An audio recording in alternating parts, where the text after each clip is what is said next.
News ये है कि नीतीश कुमार ने विधानसभा में अपना भाषण शुरू कर दिया है। नीतीश सबसे आखिरी में बोलेंगे इस कायदे के अनुसार। वो उन्हीं को ऑफर करना पड़ेगा, विश्वास मत दीजिए मेरे पक्ष में। जो परंपरा है कि उनको आखिरी में ही बोलना, आखिरी में ही बोलना। मुझे 3 ही भाषण होंगे। मुझे भी ऐसा ही लग रहा है कि 3 ही भाषण होंगे। उन्होंने 3 नंदकिशोर यादव और नीतीश कुमार को अलाउ कर दिया। अब नीतीश कुमार भाषण दे रहे हैं, सीधे चलते हैं बिहार विधानसभा, जानते वहां पर क्या हो रहा है। हमारे सहयोगी आशीष वहां पर जुड़े हुए हैं। आशीष, किस किस के भाषण हो चुके हैं और किस किस के भाषण होने बाकी हैं, और नीतीश कुमार ने क्या कहकर अपनी बात शुरू की है? देखिए, सबसे पहले अभी अगर हम बात करें तो अभी सुशील मोदी ने जो भाषण दिया है उसमें उन्होंने अपने चीरपंथी अंदाज में मुस्कुराते हुए कहा कि कई सालों के बाद आज मैं विधानसभा में बोल रहा हूं, अगर तेजस्वी यादव इस्तीफा नहीं देते तो ये मौका मुझे नहीं मिला। तेजस्वी यादव की तरफ उन्होंने देखते हुए कहा कि तेजस्वी यादव जी, जनता ने आपको जनादेश भ्रष्टाचार करने के लिए नहीं दिया था। और उन्होंने कहा कि नीतीश कुमार को जब लगा कि जो आरजेडी है उस पर वो अंकुश नहीं लगा पा रहे हैं, भ्रष्टाचार पर अंकुश नहीं लगा पा रहे हैं, इसलिए उन्होंने इस्तीफा दिया। उससे पहले नंदकिशोर यादव जी ने तेजस्वी यादव को कहा नी मुछिया, यानी जिसके मूंछ ना लगे हों। उन्होंने उनकी उस बात का पलटवार किया जिसमें तेजस्वी यादव ने यह कहा था कि 28 साल का लड़का अभी भी लड़ाई लड़ रहा है। तो उन्होंने कहा कि 28 साल का जो नौजवान है उसके लिए जनता परेशान नहीं है कि उससे उप मुख्यमंत्री का पद चला गया, बल्कि जनता इस बात से परेशान है कि आखिर 28 साल के लड़के के पास करोड़ों की संपत्ति आई कहां से। निमुछिया शब्द उन्होंने तेजस्वी यादव के लिए प्रयोग किया।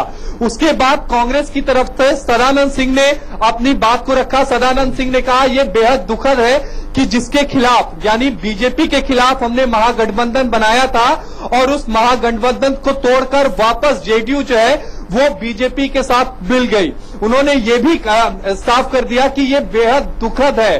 तो सदानंद की तरफ से ये बात कही गई। उन्होंने ये भी कहा कि ऐसा नहीं है कि जो भी घटनाक्रम हुआ वो 3-4 घंटों में हो गया।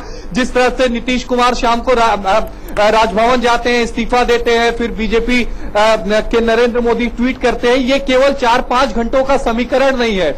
इसके लिए एक पूरी प्लानिंग की गई थी और उसके बाद ये गठबंधन टूटा। जिसके बाद सुशील मोदी ने बोलना शुरू किया। अब नीतीश कुमार बोल रहे हैं, थोड़ी देर बाद इसके बाद बहुमत जो उन्होंने अपना टेबल पे रखा है उसके बाद बहुमत उन्हें साबित करना पड़ेगा। थोड़ी देर बाद वोटिंग होती है। वो वोटिंग किस आधार पर होती है, क्या साउंड के थ्रू वोटिंग होगी या फिर वोटिंग कराई जाएगी, ये थोड़ी देर में क्लियर हो जाएगा। दीपक जी। आशीष, नीतीश कुमार ने क्या बोला, कुछ बोला आपने, सुन पाया उसको? देखिए, नीतीश कुमार जी को मैं नहीं सुन पाया, मैंने सुशील मोदी जी को पूरा सुना। सुशील मोदी जब बोल रहे थे उस समय मैं वहां मौजूद था। सुशील मोदी ने अपनी बात की शुरुआत इसी बात से कही कि कई वर्षों के बाद में विधानसभा में मुझे बोलने का मौका मिल रहा है। अगर तेजस्वी यादव इस्तीफा नहीं देते तो मैं विधानसभा में नहीं मिल पाता। सबसे बड़ी बात है कि जो भी बीजेपी के लीडर हैं उन्होंने सीधे तेजस्वी यादव पर हमला बोला और कहा कि जो तेजस्वी यादव हैं आपको जनाधार इसलिए नहीं मिला था कि आप भ्रष्टाचार कर सकें।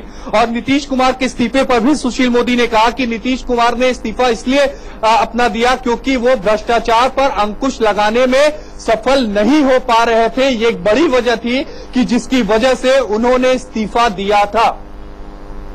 ठीक है, नीतीश कुमार ने क्या क्या कहा है हमको बताते हैं। आज जुम्मे का दिन है, कोई अड़चन नहीं आएगी। तो नीतीश कुमार ने अपनी कोर कॉन्स्टिट्यूएंसी जिसको वो थाम के रखना चाहते हैं उसका एड्रेस, जिस पर लालू जी भी जिसको एड्रेस कर रहे हैं। जी, नीतीश तेजस्वी की हर बात का जवाब दूंगा उन्होंने कहा है।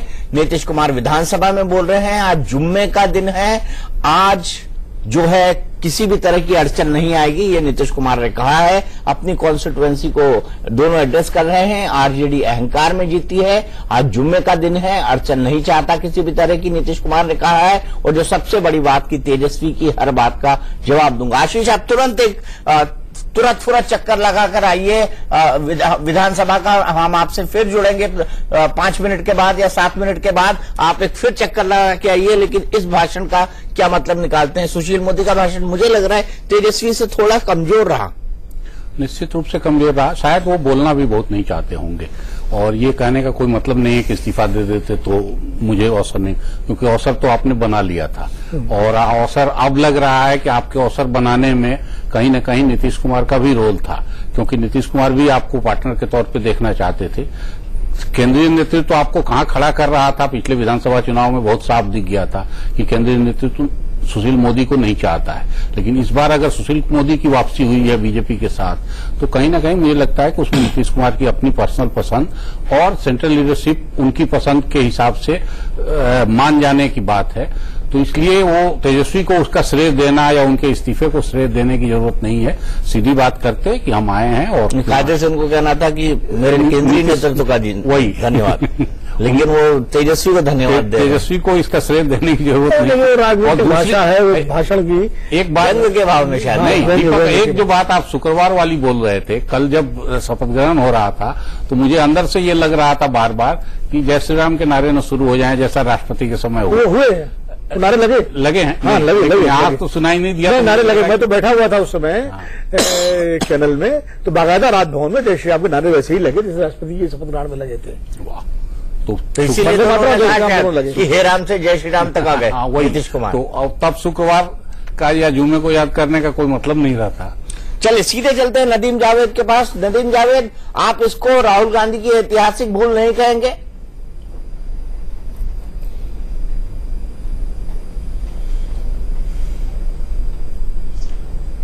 दीपक भाई, 2015 का बिहार का विधानसभा चुनाव कोई साधारण चुनाव नहीं था। दक्षिणपंथी अधिनायकवाद के खिलाफ तमाम लोग इकट्ठा हुए थे और नीतीश कुमार जी ने यह कहा था कि वो मर जाएंगे, मिट जाएंगे, मगर भारतीय जनता पार्टी के साथ किसी प्रकार का कोई गठबंधन नहीं करेंगे।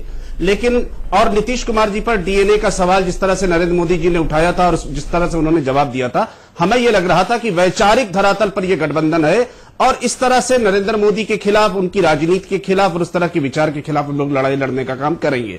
लेकिन जरूर ये है हमारे लिए कहीं ना कहीं इसकी इस तरह से वो बीजेपी के साथ चले जाएंगे, इसकी कल्पना शायद किसी ने नहीं की थी। हाँ, उनका मूवमेंट पिछले 3-4 महीने से इस तरह से था, चाहे राष्ट्रपति का चुनाव हो, चाहे जीएसटी हो, चाहे नोटबंदी हो और दूसरे सवाल हो, उन सवालों पर जिस तरह से वो एनडीए के साथ और खासतौर से मोदी साहब के साथ खड़े दिखाई दे रहे थे। लेकिन हमें यह नहीं लग रहा था कि वो इतनी तेजी के साथ एक रात में बदल जाएंगे और जाकर बीजेपी के साथ खड़े होकर सरकार बनाने का काम करेंगे। राजनीति में जो काम होता है सर बड़ी तेजी से ही होता है। तो बिहार के जनादेश का मैंने क्या आप एक्सपेक्ट कर रहे थे? आप एक्सपेक्ट कर रहे थे कि नीतीश कुमार इस्तीफा देने से, नीतीश कुमार इस्तीफा देने से एक हफ्ते पहले राहुल गांधी को अर्जी लिख के अपॉइंटमेंट मांगेंगे और उसके बाद नोटिस देंगे। आप ये एक्सपेक्ट कर रहे थे?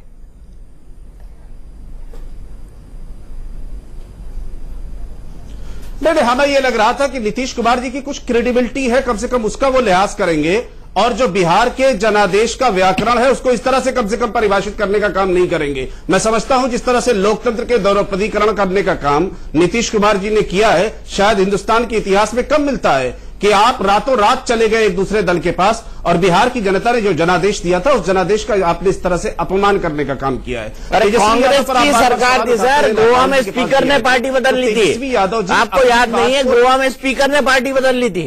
नदीम साहब, आप भी भजन लाल को ऐसे ही लाए थे, पूरी की पूरी सरकार आपने जो है हजम कर ली थी हरियाणा में। याद करिए, आया राम गया राम की राजनीति वहीं से शुरू हुई थी हरियाणा में। लेकिन मैं कह रहा हूं वो चले पुरानी बात है। क्या राजनीतिक जो एक पॉलिटिकल इंटेलिजेंस जो होता है उसमें कहीं ना कहीं राहुल गांधी और आपकी पार्टी चूक गई पॉलिटिकल इंटेलिजेंस में? अरे एक मिनट, बहुत बड़ी खबर आ रही है। विश्वास मत पर इस वक्त वोटिंग चल रही है। वॉइस वोट से नहीं हुआ, इसका मतलब विश्वास मत पे वोटिंग चल रही है। चलिए, बिहार विधानसभा में विश्वास मत पर इस वक्त वोटिंग चल रही है। सर, इस वोटिंग का क्या सेंस निकालेंगे आप? वोटिंग का मतलब क्या है? नहीं, वोटिंग में एक चीज तो यही है कि जो अभी समीकरण दिख रहा है वो अपनी जगह है और उससे जीत जाना चाहिए, बहुत साफ है। लेकिन असली दिलचस्पी सबकी ये है कि क्या क्रॉस वोटिंग होती है और होती है तो किसके पक्ष में होती है, वो देखना दिलचस्प होगा। और मुझे अपना अंदाजा है कि क्रॉस वोटिंग होगी और वो जो ताकतवर पक्ष दिख रहा है उसी की तरफ होगी। नदीम, आपसे जानना चाहूंगा, यहां तो सब बोल रहे हैं कांग्रेस टूट जाएगी।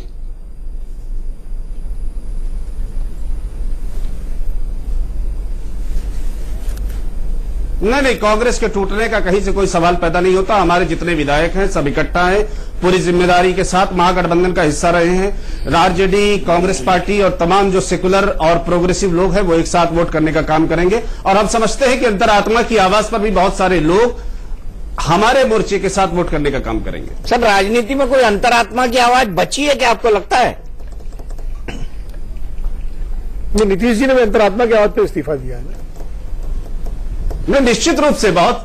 देखिए, इस देश में वैचारिक आधार पर बंटवारा पूरी तरह से स्पष्ट दिखाई दे रहा है। इस देश में एक वैचारिक लड़ाई भी है, जमीन पर उस लड़ाई को लड़ा भी जा रहा है। और आप देख रहे हैं कि किस प्रकार से दक्षिणपंथी शक्तियों के खिलाफ जो लिबरल और प्रोग्रेसिव लोग हैं वो इकट्ठा हो रहे हैं। और ये जो पूरी लड़ाई है बेसिकली 2019 के चुनाव को देखते हुए जो मोदी साहब को खौफ आ गया था, डर आ गया था, वो एक षड्यंत्र के तहत इस तरह से रणनीति उन्होंने तैयार की। हम इस बात को स्वीकार करते हैं। नीतीश कुमार जी ने का काम किया। नीतीश कुमार जी का जो राजनीतिक नदीम, मैं आपको रोकूं, एक बहुत बड़ी खबर